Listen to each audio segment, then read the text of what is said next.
De passage au sein de l'émission C'est à vous le 14 décembre 2022, dans le cadre de la promotion de son dernier album en date, Zazie fut interrogée par l'animatrice Anne-Elisabeth Lemoine au sujet de ses différents déménagements. La chanteuse en a profité pour révéler qu'elle résidait par le passé au 5e et dernier étage d'un immeuble parisien.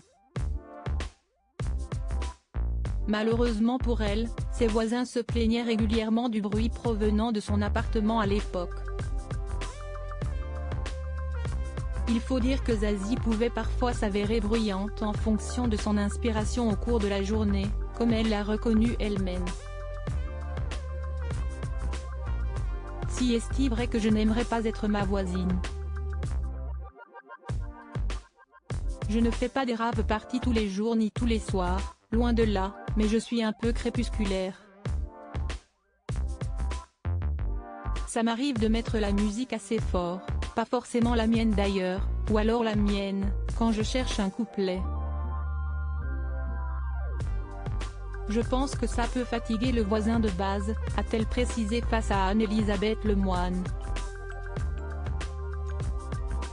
Cependant, il semblerait la coach de The Voice ait enfin trouvé une résidence dans laquelle elle pourra faire tout le bruit qu'elle souhaite, sans jamais déranger ses voisins. En effet, selon Le Parisien, Zazie a acheté une sublime demeure en Bretagne.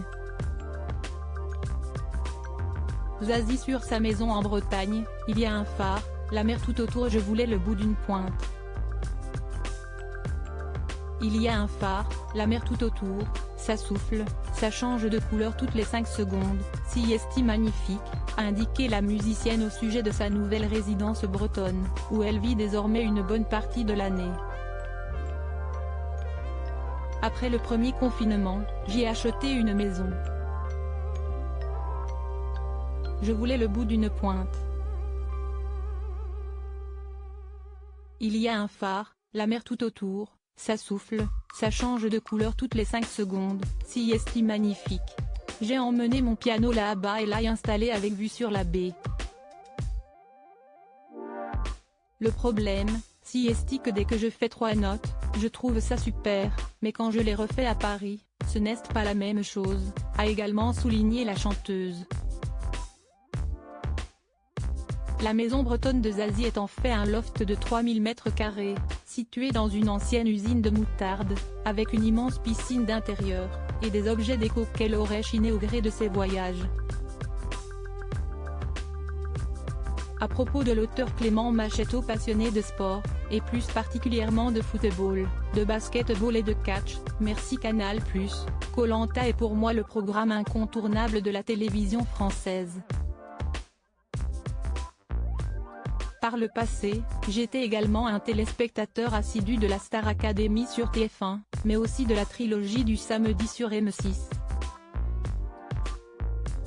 Aujourd'hui le monde des médias n'a plus aucun secret pour moi. Ou presque. Ces derniers articles et Elisabeth II, ce conseil inestimable donné à Sarah Ferguson avant sa mort. Maïtena Biraben millionnaire, ce qu'elle compte faire du jackpot qu'elle va toucher. Gérald Darmanin, rebondissement de taille après la garde à vue de sa nièce et de son ex-amant GE.